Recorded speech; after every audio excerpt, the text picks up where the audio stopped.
What happens at laser tag never stays at laser tag.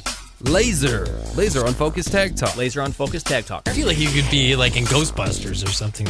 Oh my God, you have got some stories. Let's talk about laser tag. Who knew you were a laser tag legend? Time to get laser unfocused. Tag Talk with Tivia.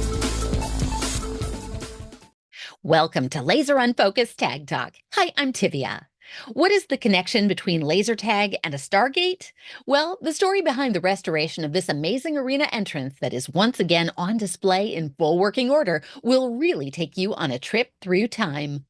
I'm being joined right now by George Raptis, who is the owner of Skyway Laser Storm in Warren, Ohio, where one of the last, if not possibly the last working Laser Storm Stargates is now on display as the entrance to his laser tag arena. So welcome, George. Hi, nice to be here. Well, it's so great to have you here. I look forward to hearing a little bit of the technical side of the Stargate, but let's kind of give a little bit of history first. Now, what we're referring to tonight, the Laser Storm Stargate, it's a pretty unique piece of laser tag history because back in the early 90s, Laser Storm made some licensing arrangements with various properties, the Stargate movie being one of them. And since you have been playing since the 90s, I would love to know what you know about their approach to incorporating licensed properties back in the day. So can you tell me a little bit about like your first memory of seeing a Stargate like this and where it was and what your thoughts are, or your memories from way back when these first launched? I think the first time I saw it in real life was probably Springfield, Ohio. We found out about a location that opened there. It opened secondhand, so it was already a used Stargate. But that was the first time I got to see the Stargate in person and kind of see it. It was the entrance to the arena, so you saw the whole light show, and they had the full theme. The all the Stargate barriers were the Stargate theme barriers. The head of Ra was the target, so it was the full theme. It was really, really awesome to see. So I really enjoyed that. Tell me a little bit more about what you would see in a fully themed Stargate themed arena. What you would see in the arena. So the barriers, they were just, we have those hanging coroplast barriers that we can change every so often to change the layout, and they were printed with the Stargate theming. I don't have any of those barriers, so I haven't seen them in a while, but I know that they had like, the scarabs on them, the different imagery from the movie, and just basically the color theming that went along with the Stargate. And then the main thing in the arena, besides the Stargate itself and then the theme barriers, was the target that you hit for the extra points, and that was like the head of Ra. So it was on the pedestal. It was this mannequin type thing that had the base in the center of it, and I believe its eyes light up. I'm not 100% sure about that. It's been quite a few years, but that's what I remember of the Stargate arena. Until I saw the movie, I was a little confused about how all those elements fit together. And so it really is kind of cool to see, how much they really honored the imagery from that particular franchise. And so we're going to talk today about the Stargate that is at your facility. And the backstory on this piece begins with years ago, it being a working and functional entryway at the former Skateland Family Fun Center that had been owned by the Ferraro family in Lockport, New York. And my understanding is that in May of 2014, they were discarding many of the items from their arena, and that included some Laser Storm packs and arena walls like we're talking about and decor and this Stargate. And it's with absolute grateful appreciation to Logan Lockhart, who rescued many of these items, that the Stargate was saved and then ended up being donated with thanks to Brian Ferraro and family, with Logan basically being the conduit to get this massive sized item into the care of the Laser Tag Museum collection. And so as I understand it, it's been in storage for about 10 years, right up until the time that the museum collection was transferred into my care. And then for about 10 months, I had this item kept in storage in a storage unit as I tried to answer a big question, which is, what exactly do you do with a Stargate? And Logan again stepped in and kind of connected us with the idea that you know what to do with a Stargate. And so I would love to just kind of begin there where the story picks up, that you actually picked up a Stargate and figured out how to restore this and bring it back to life. So step one was moving it from New York to Ohio. So let's begin there and tell me a little bit about your venture to get the Stargate. Yeah, so I think we talked first at Nationals over the summer in Butler. Yes. And you mentioned it there, so I tried to coordinate a weekend to come and get it, and that proved more difficult than I thought it would be.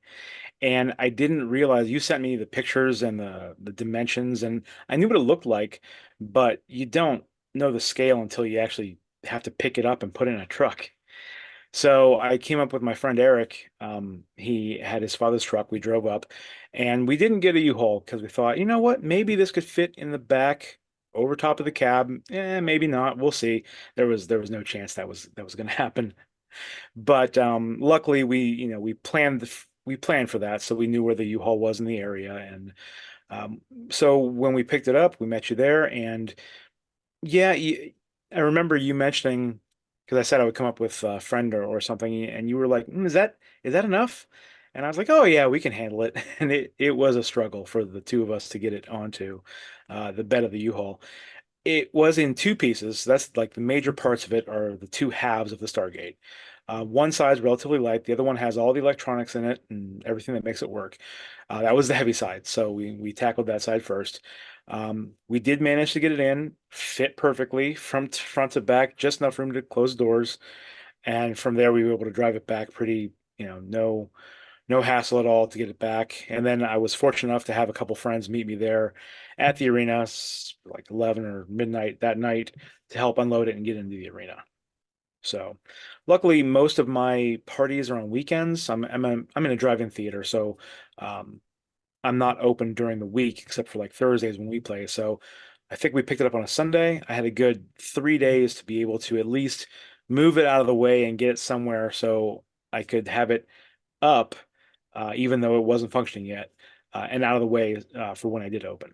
So everything worked out pretty well that way.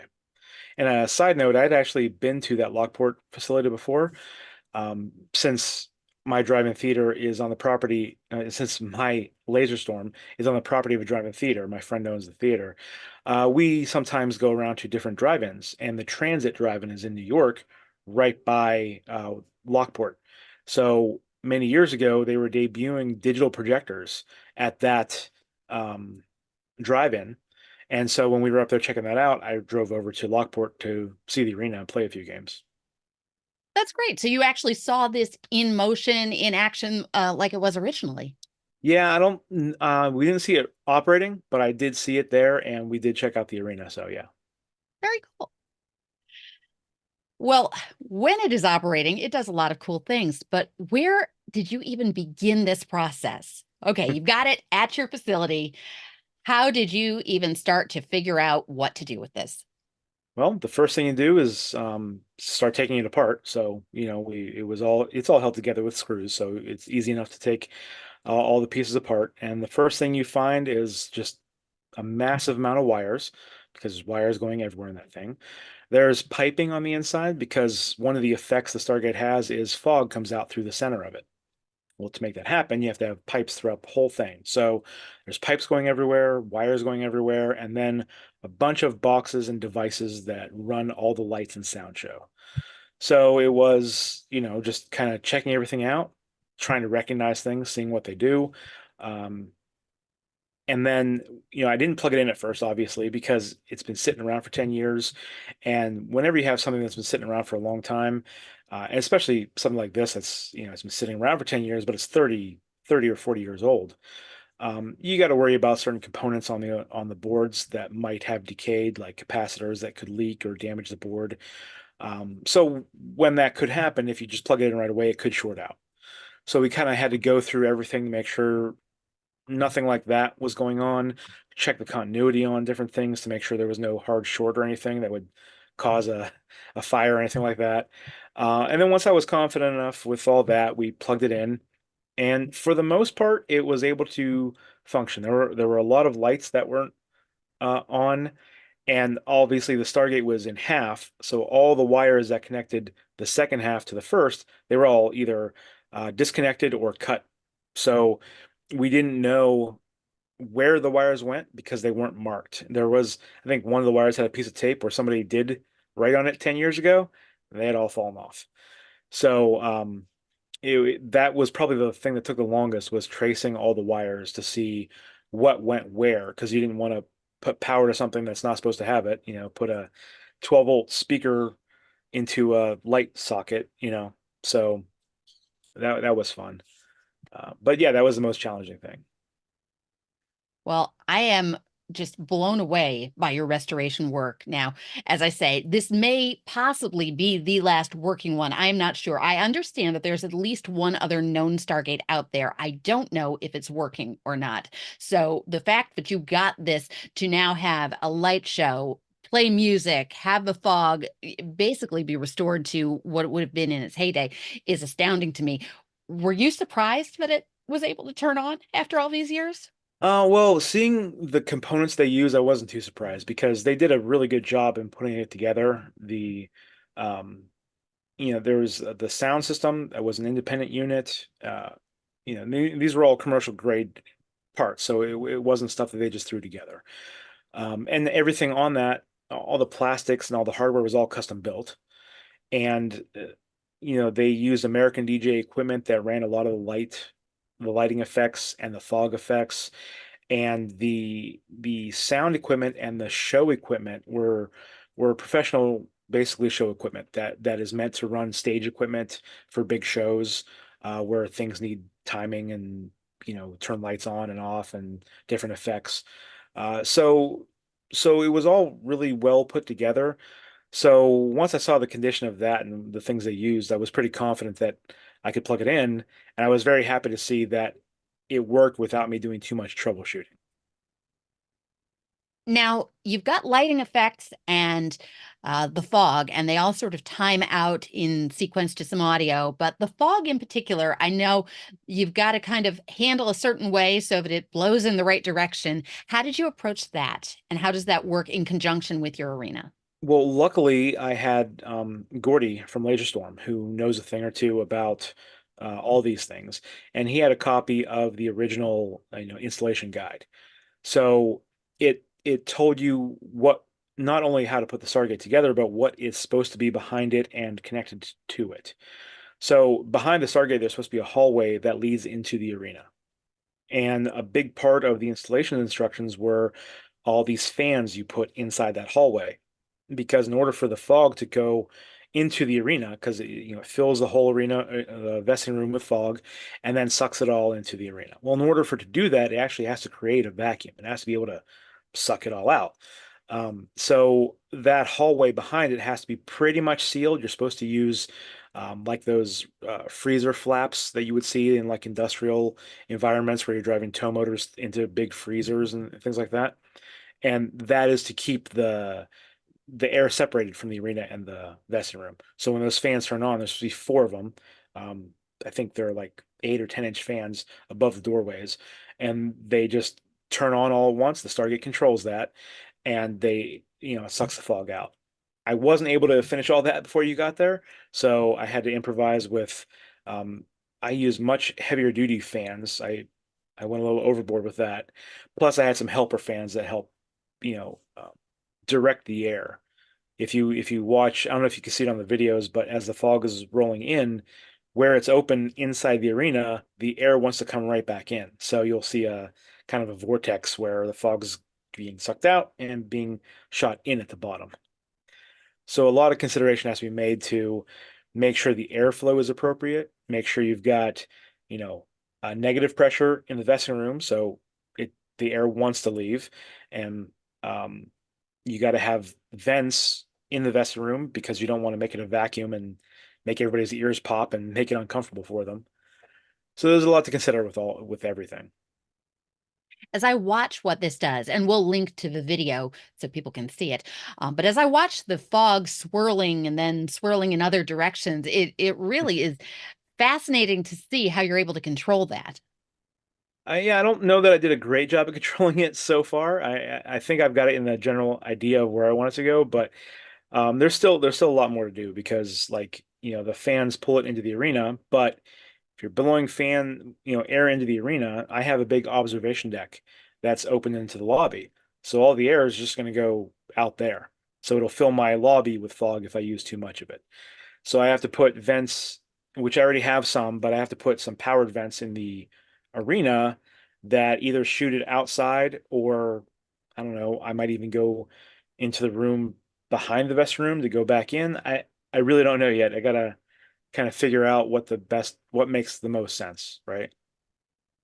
Well, it certainly seems like it's strategic what you're doing, and it's coming off with quite an impression. And the way that it just takes you into the entrance is very cool. But anybody who has been to your arena in the past will say, "Hey, there wasn't an empty space there for a gate before." Because I've been to your site many times, and you had to really redo the entire place, and you now have a command center essentially. Tell me a little about how these pieces work together and how you had to rebuild to accommodate this.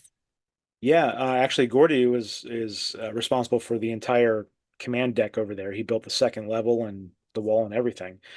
But yeah, where the Stargate is now, I that's where I had my computer center before. So there was a wall there with two regular doors as the entrances to the arena.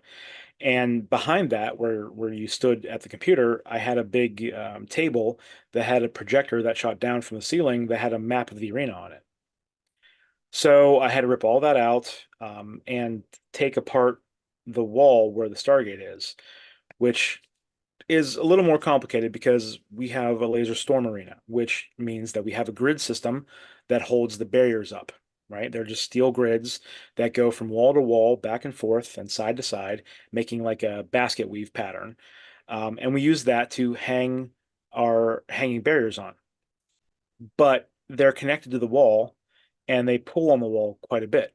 So when I built my arena, the three walls were the existing walls of the building. So the fourth wall was the one that I built, and I was worried about the grid pulling on it too hard because I like to make the grid tight so it doesn't hang so much. So I put 4x4 posts in there. I made it really strong. Well, right in the center of the Stargate is where one of those posts were. So I took, ripped it out, cut a hole, and built the hallway behind it. And I was hoping that was going to be strong enough to take the tension from the grid. But that weekend after, it was before the tournament, uh, inside the arena, if you looked at the hallway, you could see the top of the wall leaning in, as well as the wall behind it. It was pulling the whole thing in. Oop. So yeah, so I, you know, tore it down again and resecured it in a multitude of different ways to make it a very strong box, um, and that was able to handle the the pull from the grid. So that's what I got going there now. Well, very good. And I had the opportunity to play your arena since you did all that and know this hallway pretty well. I think one of the challenges will be to remember that that is not a wall in the arena. Right Can't now play that's a that space. challenge. Yes. But once the doors go in there, so it's more sealed, that you won't be able to go in there. So yeah. There you go. Well, I know you still have little finishing touches, but basically it is up and operational. And I'd love to know like how long it really took to put all these pieces together. Um, well, we got it on that Monday or that Sunday, and I wasn't able to work on it Monday or Tuesday. So that Wednesday, we moved it into the vesting room and stood him up. That was pretty much all I did. We just put it there and stood it up. Um, and then Gordy actually drove down that Monday, I believe.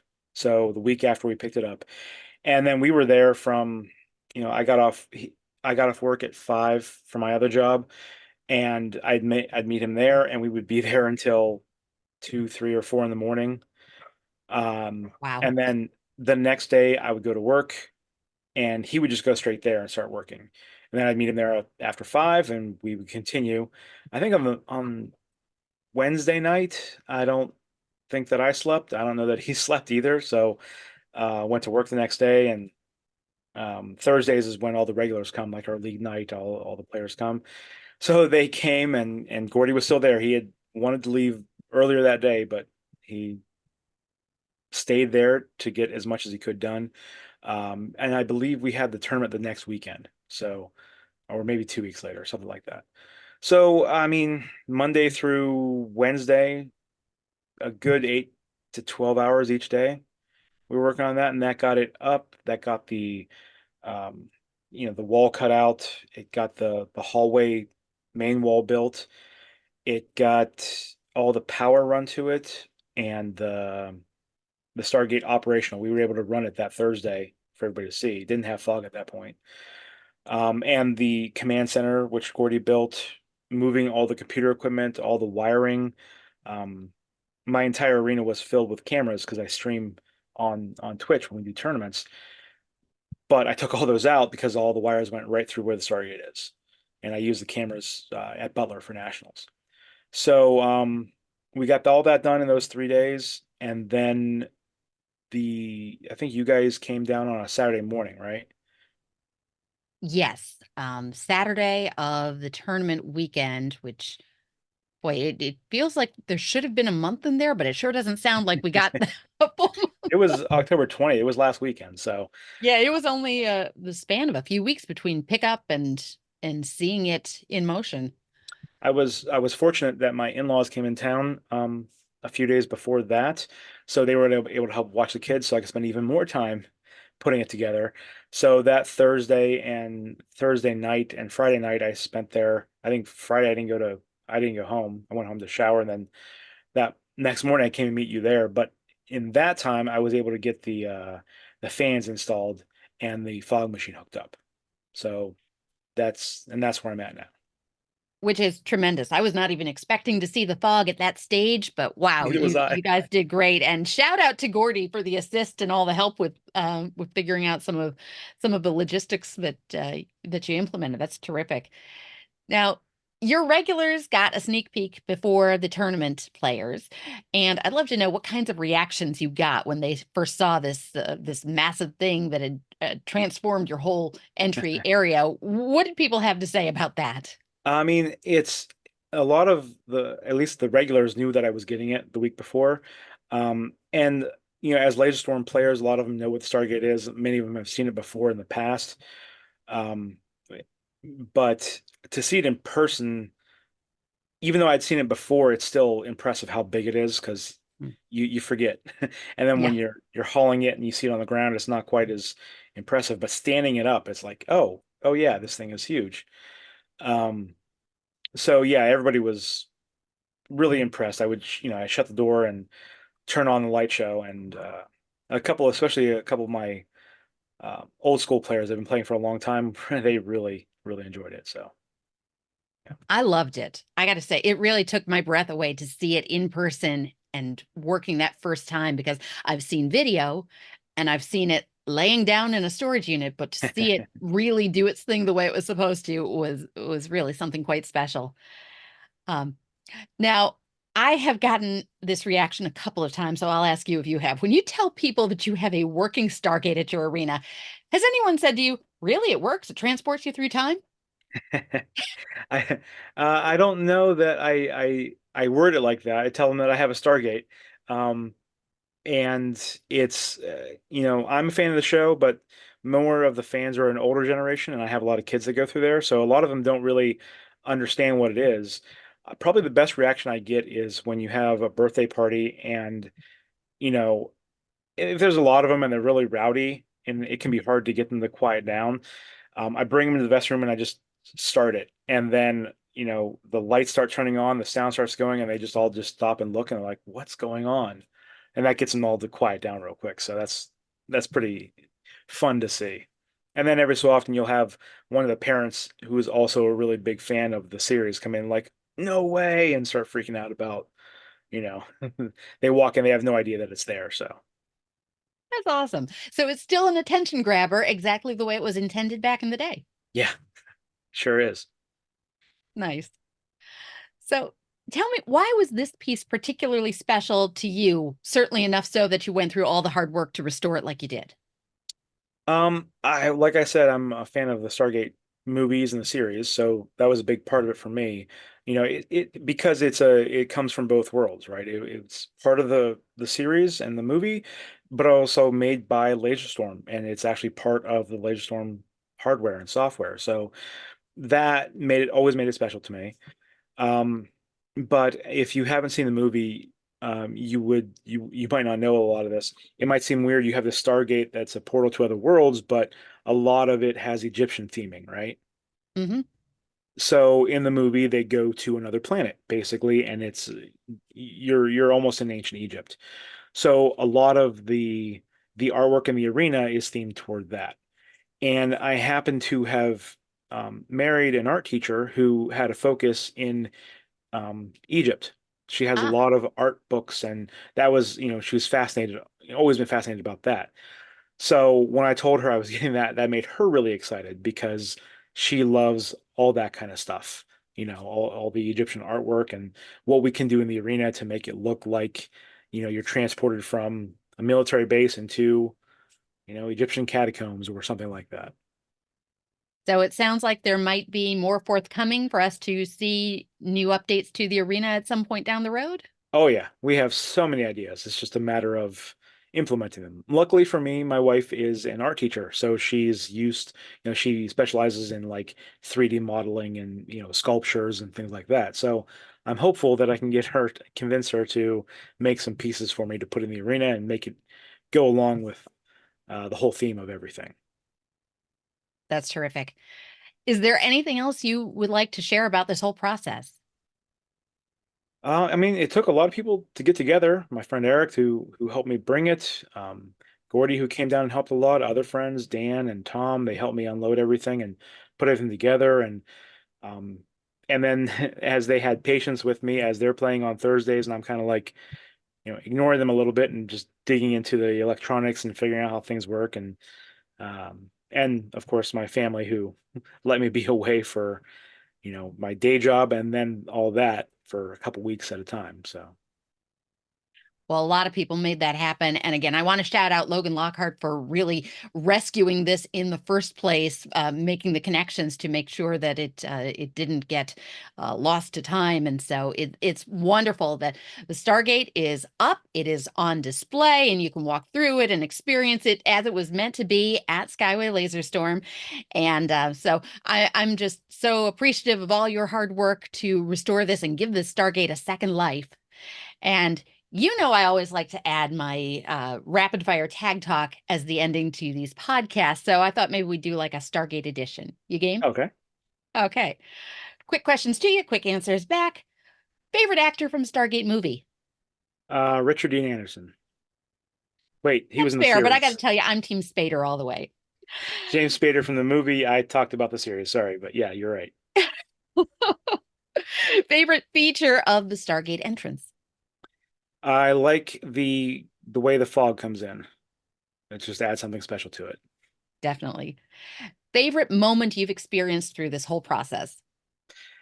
A couple of my long-term friends who like didn't know that I had it and they walked in and I turned it on and just seeing their faces and how they enjoyed it. Awesome. Favorite movie or series moment that you secretly recreate now that you have a Stargate right there? I've been so busy putting it together, I haven't thought about doing that yet. Um, yeah, when I get to that point, I'll try to remember that. That's fair enough. I want to thank you, George, not just for joining me on the podcast today, but for all of your hard work in giving this Stargate a second life.